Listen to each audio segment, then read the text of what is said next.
बिस्मिल्लाहिर्रहमानिर्रहीम, अस्सलाम वालेकुम। मैं हूं गुलफाम चौधरी। आप देख रहे हैं मेरा फेसबुक पेज और यूट्यूब चैनल। पाकिस्तान की सियासत में अहम तरीन डेवलपमेंट हो रही हैं और मुसलसल डेवलपमेंट्स मुतवक्के हैं। यकीनी तौर पर जो पाकिस्तान के हालात हैं वो यकसर बदलने जा रहे हैं और बड़ी बड़ी तब्दीलियाँ मुतवक्के हैं। इस हवाले से हमारे साथ मौजूद हैं सिद्दीक जान साहब। उनसे जानते हैं क्या डेवलपमेंट हुई हैं, पहले उनकी बात सुनते हैं फिर उस पर बात करते हैं। सुप्रीम कोर्ट के बाद इस्लामाबाद हाई कोर्ट में भी एक बड़ी लड़ाई जो है वो उसका आगाज़ होता हुआ नज़र आ रहा है। और वो 6 जजेस जो अवामी अदालत में सुरखरू हुए, पाकिस्तान के लोगों की नज़र में सुरखरू हुए, जिन्होंने एक तारीख रकम की, उनको एक और लड़ाई का सामना है। और इस बार चीज़ें जो हैं वो बहुत ही ज़्यादा कॉम्प्लिकेटेड होंगी, क्योंकि इससे पहले आपको पता ही है कि इन 6 जजेस ने, जिसमें जस्टिस मोहसिन अख्तर कियानी साहब हैं, जस्टिस तारिक महमूद जहांगीरी साहब हैं, जस्टिस सरदार इजाज़ इसा खान साहब हैं, जस्टिस बाबर सत्तार साहब हैं, जस्टिस अरबाब मोहम्मद ताहिर साहब हैं और जस्टिस समन रिफत इम्तियाज़ साहब हैं। इन 6 जजेस ने मार्च 2024 में इन्होंने ख़त लिखा था जो सुप्रीम जुडिशल काउंसिल को, जिसमें इन्होंने बताया था कि अदलिया के अंदर क्या हो रहा है, इस्लामाबाद हाई कोर्ट के अंदर क्या हो रहा है और जो उनके मातहत अदलिया है वहाँ पे क्या हो रहा है, सारी चीज़ें इन्होंने लिखी थी। और ऐसा इन्होंने ख़त लिखा था इन 6 जजेस ने, जो तारीख़ी ख़त था, जिसका हवाला आज से 50 साल बाद भी दिया जाएगा। और पाकिस्तान की तारीख़ में इतनी जुर्रत और बहादुरी के साथ कभी जजेस ने इस तरह का लेटर नहीं लिखा जो लेटर इन 6 जजेस ने लिखा। लेकिन उस वक्त चीफ जस्टिस पाकिस्तान जस्टिस काजी फाइज ईसा थे, जो इंतहाई घटिया इंसान थे, जो इंतहाई गलीज़ इंसान थे, जो इंतहाई गंदे इंसान थे, जो इंतहाई मकरूह इंसान थे। और वो दुनियावी मफादात के लिए अपनी रूह शैतान के हवाले कर चुके थे और वो किसी और के इशारों पर चल रहे थे। वो अपना सब कुछ किसी और के हवाले कर चुके थे। और पता नहीं, मैं हैरान होता हूँ कि पता नहीं उनका ऐसा क्या था। मतलब इतने ही तो जिनके बारे में पता चलता है कि बताया जाता है कि जी फ़लाँ फ़लाँ की वीडियोज़ हैं जो है फ़लाँ के पास, तो वो भी इतने कंप्रोमाइज़ नहीं होते। इनका तो पता नहीं क्या चीज़ थी ऐसी किसी और के पास कि उन्होंने तो पूरे तौर पे पाकिस्तान के साथ वो किया जो पाकिस्तान के साथ पाकिस्तान की तारीख में इससे पहले सिर्फ एक बार हो चुका है। ऐसे इक़दाम किए काजी फाइज़ ईसा ने। काजी फाइज़ ईसा ने कुछ ना किया, बल्कि इन जजेस के लिए और मुश्किलात बढ़ गई, इन जजेस के लिए और सख्तियाँ बढ़ गई। और अब फिर एक बार इन जजेस पे के लिए एक मुश्किल सूरत हाल है। और मसला इनकी ज़ात का नहीं है। देखिए, मोहसिन अख्तर कियानी साहब हैं या ये जजेस हैं, ये बतौर वकील भी इतने कामयाब वकील थे कि इनके पास इतनी इनकी बहुत ज़्यादा प्रैक्टिस भी थी, इनके पास इनकी फीसें भी अच्छी थी। लेकिन ये अदलिया के अंदर आए, एक पैशन के साथ आए और फिर इन्होंने अपने करैक्टर से साबित किया कि ये आज़ाद जजेस हैं। और इन्होंने जितने भी जो इनके फ़ैसले हैं उन फैसलों से तहरीक इंसाफ को भी शिकायत रही, नून को भी शिकायत रही। लेकिन आज तहरीक इंसाफ भी ये बात मानती है कि नहीं, ये अपराइट जजेस थे। और उस वक्त जब ये तहरीक इंसाफ की हुकूमत में जब ये फैसले तहरीक इंसाफ की हुकूमत के खिलाफ दे रहे थे, तो उस वक्त भी तहरीक इंसाफ से वो इक़दाम कोई और करवा रहा था, तहरीक इंसाफ खुद नहीं कर रही थी। तो ये जजेस सुरखरू हुए अवाम की नज़रों में। और एक चीज़ अब जो किया जा रहा है वो ये किया जा रहा है कि इस्लामाबाद हाई कोर्ट में जस्टिस सरफराज डोगर को लाहौर हाई कोर्ट से, जो 15वें नंबर के जज हैं, उनको लाया जा रहा है। सिर्फ उनको नहीं लाया जा रहा, बल्कि सिंध हाई कोर्ट से भी बताया जा रहा है, जो असद मलिक साहब ने रिपोर्ट किया, सिंध हाई कोर्ट से भी एक जज लाया जा रहा है। यानी chief justice Lahore high court से आएगा एक जज, और सीनियर प्यूनी जज जो है वो सिंध हाई कोर्ट से आएगा। और साथ ही जो आगे जो प्लान नज़र आ रहा है वो वाज़े तौर पर प्लान ये नज़र आ रहा है कि 2 जज वो होंगे और साथ जो है वो आईनी बेंच एक बनाया जाएगा। तो इस तरह से जो है वो एक बिल्कुल सुप्रीम कोर्ट की तरह मामलात किए जाएंगे कि जैसे सुप्रीम कोर्ट में याही अफरीदी साहब और अमीनुद्दीन खान साहब 2 की अक्सरियत हुकूमत के पास है, एक उसमें मंसूर शाह साहब हैं, तो उनके वोट से फ़र्क नहीं पड़ता।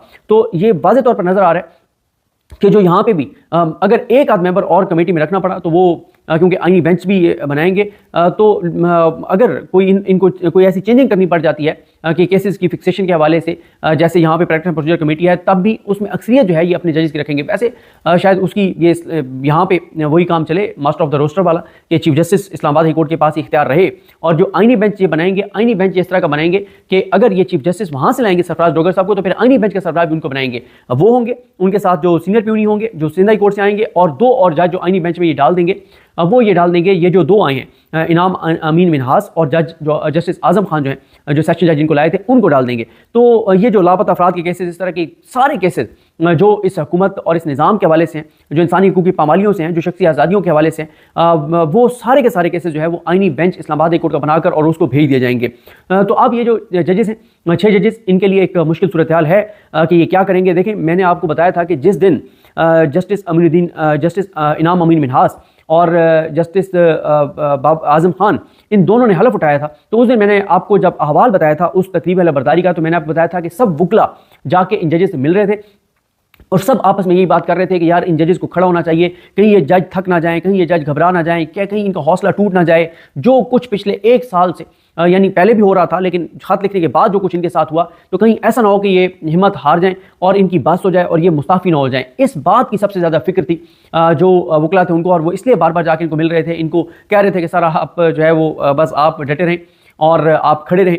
और उम्मीद नज़र आती है इन जजेस की शक्ल में, इन जजेस की सूरत में, कि ऐसे आज़ाद जजेस पाकिस्तान के अदलिया में मौजूद हैं। और बैरिस्टर साद रसूल साहब बड़ी एक ज़बरदस्त बात करते हैं। वो कहते हैं कि जब भी इस 26वीं आईनी तरमीम की कहानी ख़त्म होगी, 6 माह बाद हो, 8 माह बाद हो, साल बाद हो, जब भी इस 26वीं आईनी तरमीम की कहानी ख़त्म होगी तो ऐसे आज़ाद जजेस चाहिए होंगे, क्योंकि जितने जजेस 26वीं आईनी तरमीम के तहत आए होंगे तो इंशाल्लाह वो सारे तो घरों को जाएंगे, ज़रूर जाएंगे, क्योंकि इसके बगैर पाकिस्तान आगे बढ़ नहीं सकता। और फिर कभी कभी इस बात को यहाँ पर कंप्लीट कर लूँ कि साद रसूल साहब ये कहते हैं कि तब हमें उन जजेस की ज़रूरत होगी जो जजेस मौजूद हों अदलिया में, और जो घटिया फैसले हों इस दौरान, जो ये चाबी वाले खिलौने जजेस जो भर्ती किए जाएं 26वीं आईनी तरमीम के तहत, जो वो खिलवाड़ आइन के साथ, कानून के साथ और अदालती फैसलों के जरिए करके जाएं, तो उसको बदलना भी होगा। तो उस वक्त ज़रूरी होगा कि आज़ाद जजेस मोहसिन अख्तर कियानी साहब जैसे, मियां गुल हसन औरंगजेब साहब जैसे, तारिक महमूद जहांगीरी साहब जैसे, अरबाब मोहम्मद ताहिर साहब जैसे, बाबर सत्तार साहब जैसे, सरदार इजाज खान साहब जैसे और समन रिफत इम्तियाज साहिबा जैसे ऐसे जजेस जरूर चाहिए होंगे। सुप्रीम कोर्ट में आयशा मलिक साहिबा जैसे, मंसूरी शाह साहब जैसे, मुनीब अख्तर साहब जैसे, और इस तरह के जजेस जो हैं, शाहिद वहीद साहब जैसे, अतर मिल्ला साहब जैसे, ये जजेस, मलिक शहजाद अहमद खान साहब जैसे, अकील अब्बासी साहब जैसे, ये जजेस आपको चाहिए होंगे, क्योंकि वो जितना खिलवाड़ इन्होंने किया होगा चाबी वाले खिलौने ने या मुख्तलिफ जो बेंचेस बना के जिनसे ये करवाया जाएगा, तो वो सारी चीज़ें आपको बदलनी होंगी। और ये जजेस ज़रूर जो 26वीं आईनी तरमीम के तहत आए हैं, इनको जाना होगा घर, अदलिया के जरिए नहीं जाएंगे, कोई मसला नहीं है। जब 26वीं आईनी तरमीम बदलेगी, क्योंकि देखें जो मौजूदा सूरत हाल है इसके तहत तो मुल्क नहीं चल सकता। आप 4 माह बाद चला लेंगे, 6 माह चला लेंगे, 8 माह चला लेंगे, साल चला लेंगे, अल्टीमेटली अवाम की नुमाइंदा हुकूमत आएगी तो चीज़ें आगे बढ़ेंगी। और जब भी अवाम की नुमाइंदा हुकूमत आएगी तो वो सबसे पहले आके जो काम करेगी वो 26वीं आईनी तरमीम को ख़त्म करेगी। और आप देखें, मतलब इतना भी एहसास नहीं होता याहिया अफरीदी साहब को कि हर चीज़ खुलम खुला हो रही है, बिल्कुल ओपनली हो रही है कि 26वीं आईनी तरमीम, पहले 8 फरवरी के इंतखाबात, उसके अंदर रिगिंग, उसके बाद फिर जिस तरह से 26वीं आईनी तरमीम जिस जबर और बर्बरियत के साथ करवाई गई, फिर उसके बाद जिस तरह से जो जुडिशल कमीशन में हुकूमत की अक्सरियत बनाई गई, और फिर उसके बाद जिस तरह का आईनी बेंच बनाया गया, फिर आईनी बेंच से जो कुछ करवाया जा रहा है, फिर जिस तरह से जजेस भर्ती करवाए जा रहे हैं। मैं सुन रहा था असद मलिक साहब को, असद मलिक साहब बता रहे थे कि सिंध हाई कोर्ट में जो जज लगे हैं उनसे पार्टी फंड के नाम पे पैसा मांगा गया और उन्हें कहा गया कि पैसे दें, 4-5-6 महीने में आप पूरे कर लेंगे। इसका क्या मतलब है कि आप रिश्वत लीजिएगा, 4-6 महीने में आप वो पैसे पूरे कर लीजिएगा जो आप हमें देंगे, और उसके बाद आपका मुनाफा। ये असद मलिक साहब रिपोर्ट कर रहे हैं और वो ये बता रहे हैं। तो ये हालात हैं, ये सब कुछ याहिया अफरीदी साहब की नाक तले हो रहा है कि पैसे दे के जज लग रहे हैं। एक जज जिसको 2 साल दिए गए थे और वो नालायक था, उसको निकाल बाहर किया गया कि तुम इस काबिल नहीं हो कि तुम जज लग सको, वो दोबारा जज लग गया सिंध हाई कोर्ट में। ये हालात हैं। और यहाँ पे आप देख लें, हर चीज़ मैं आपको बता रहा हूँ कि इस हद तक खुल के हो रही है कि जरा भी उनको परेशानी नहीं है कि 25 करोड़ का मुल्क है, कोई वो कहते हैं हमें पूछने वाला नहीं है। ऊपर याहिया अफरीदी साहब बैठे हैं, अमीनुद्दीन खान साहब बैठे हैं, नीचे आमिर फारूक साहब बैठे हैं, उधर आलिया नीलम साहब बैठी हैं, कि इस हद तक ओपनली चीज़ें हो रही हैं कि 2 जज लाए गए इस्लामाबाद हाई कोर्ट में, और उन 9वें और 10वें नंबर के जज के पास जो है वो इमरान खान के केसेस लगाए जा रहे हैं। उन्हीं में से एक जज को डीबी में बिठा लिया आमिर फारूक साहब ने अपने पास, अलकादिर के मोस्ट पे उनके पास जाएगा, इद्दत केस भेज दिया जस्टिस आजम खान के पास, वहाँ पे क्रेडिट जाता है शोएब शाहीन साहब को और न्याजुल्लाह न्याजी साहब को। जी बिल्कुल, जिस तरह से आपने सिद्दीक जान साहब को सुना कि आइंदा आने वाला जो हफ्ता है, ये चंद दिन है, ये पाकिस्तान की सियासत में कितने अहम हैं और इसमें जो पाकिस्तान की सियासत है उसमें कितनी बड़ी तब्दीलियां मुतवक्के हैं।